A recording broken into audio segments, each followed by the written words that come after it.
Hey guys, it's Adrian. Welcome back to my channel. Today I'm coming to you with my November wrap-up. Now before I get started with the books that I've actually read in November, let's check in with my November TBR. On my TBR, I had 5 books. Of those 5 books, I read 3. The 2 books that I did not read in the month of November are The Adventures of Huckleberry Finn by Mark Twain and I Darken by Kiersten White. Now the reason that I didn't read either of these 2 books is because I had already read a book from that genre and I kind of had enough of it. That being said, I didn't only read 3 books in November. I actually had a really great reading month. This month I read a total of 4 books, 2 short stories, and 1 audiobook. That's really good for me. The first book that I read in the month of November actually took me the longest, and that was Six of Crows by Leigh Bardugo. I actually already have a spoiler-free review for this book, which I will leave here for your convenience. You're welcome.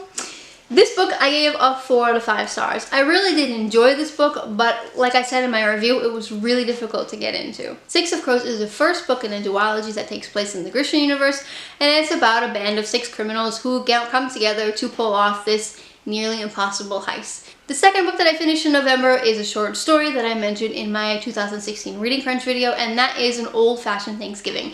I was really in the mood for a seasonal Thanksgiving story, and this one hit the spot. This is a quick little story about an old-fashioned family who has a family emergency, and so the kids are left to their own devices to prepare a Thanksgiving meal.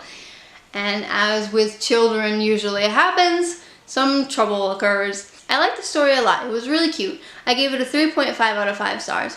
My only issue with this is pretty much my issue with most short stories, is that I kind of feel like it was too fast. I didn't get enough information. I wanted to know more about the people in the story. The third book that I finished in the month of November, I actually read with my whole family. Now, I've never done that before except for at bedtime, but we sat down after dinner for a couple nights in a row and finished the story, and my kids loved it.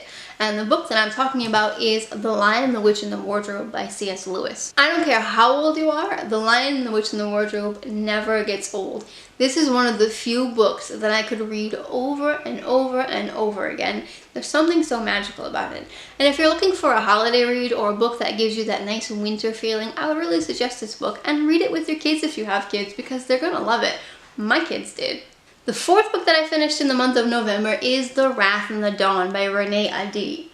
I'm not sure if I'm saying that right. I'm really terrible at last names. I butcher them all the time. I'm sorry. This one is a retelling of 1001 Nights. It's about a king named Khalid who for the past time has been killing his wives at the dawn of each day until he meets Shazi. Shazi offers herself to be Khalid's next wife in order to avenge the murder of her friend. In order to stay her execution, Shazi tells Khalid stories each night, and the story picks up from there.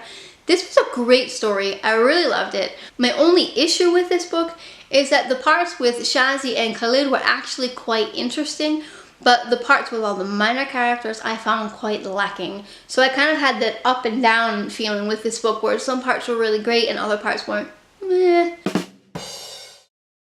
So I wish that the author would have spent more time developing their story and making the minor characters more interesting. The next book that I finished in the month of November is actually a short story, and I'm very proud to say that this short story was written by one of our very own booktubers. It's great to be able to read and review books from our fellow booktubers, because isn't that what being in community is all about? So the short story that I'm talking about is The Girl in My Nightmare by Cameron Cross. If you haven't heard about Cam yet and his channel Wolfshot Publishing, I'm very surprised. I will leave a link to his channel down below. What I like the most about Cam's channel is not only does he seem like a really cool, relaxed guy, he not only does booktube videos, but he also does writing videos. And for me personally, I find them really helpful because I'm trying to make the jump between writing a stage play and writing a book. So if you're either interested in books or writing, I suggest you go check him out.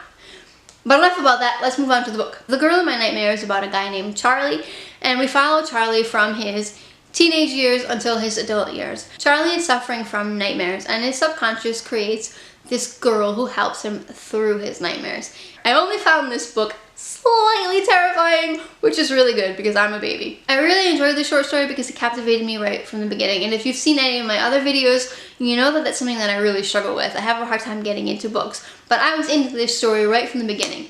My only issue with this short story is my issue with all short stories, and I have this feeling of not being satisfied when the story's done. Because they're short stories, you don't have a lot of time for a lot of information, and especially with this one, because I really grew to love and relate to this character Charlie, I just wanted to know more about him. I wanted to be more part of his life. But nonetheless, this was a really great story. I'll leave the Amazon link to it down in the description box. Go check it out and show some fellow booktubers some love, because we all work really hard. And then I finally finished an audiobook. This audiobook was actually 22 hours long, so it took me a little longer than I expected. But that is Harry Potter and the Goblet of Fire. Obviously, I gave this book a 5 out of 5 stars because it's Harry Potter, and Harry Potter is fantastic.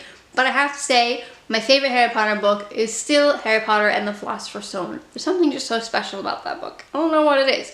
What's your favorite Harry Potter book? And the final book that I finished in the month of November, I finished just on time on the last day of the month, and that is What We Saw by Aaron Hartzier. I'm planning on doing a discussion video on this book either next week or the week after. When it's done, I'll be sure to leave a link to it down in the description box. But this was a very powerful book. Before I get started, I will say there are trigger warnings for this book for rape. This is a story told from the perspective of a girl named Kate, and one of the girls in Kate's class is raped, and she files a lawsuit against the 4 boys that raped her. Now, I'm not going to get too much more into this book because, like I said, I am going to do a discussion video on this book because this book was so powerful. But 2 of the main themes that I want to mention already is the fact that some of the characters believe that this girl had it coming because of the way she acted and the way that she dressed. And another major theme that this book talks about is walking away from things that we know are wrong because of the consequences it may have on our own lives. I gave this book a 4 out of 5 stars, and I really, really recommend this book if you can handle rape stories. Alright guys, that wraps up all the books that I read in the month of November. Like I said, I'm really proud this month. I'd love to know in the comments what books you read in the month of November and what you thought of any of the books that I read this month. Because one of my favorite parts of making videos is the discussion that happens down below in the comments. If you like this video, be sure to give it a thumbs up. And if you haven't already, I'd love it if you'd subscribe. I post videos every Tuesday and Saturday, and sometimes I post a bonus video on Wednesday. That's all for today. Thanks for watching, and see you next time. Bye. Ooh, I'm wobbling. I have read in total 4 books. 4 books? 1, 2, 3, 4. Yeah. 4th book that I finished in... Look, I got hair in my mouth. Ugh. He does... What I like... Ugh. Yeah. Woo! I'm falling.